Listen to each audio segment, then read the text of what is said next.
Magandang araw ulit mga ka-installer. Ngayong araw nga ay nag-setup tayo nitong napakalaking aquarium. Kasi darating na daw mamaya yung in-order ni sir na isda. Katatapos ko nga lang palang ikabit mga ka-installer yung water pump niya.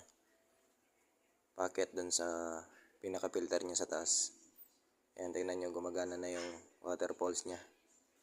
Yan din yung pinaka-filter niya para laging malinis yung tubig. Kinakabahan nga lang ako kasi baka may tagas ako yung ginawa kong aquarium. Pero ang gabi na yung nakalipas, wala naman siyang tagas guys.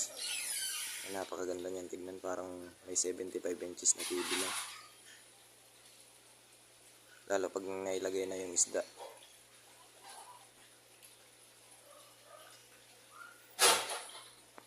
Sinunod ko na nga to guys yung sa babang parte.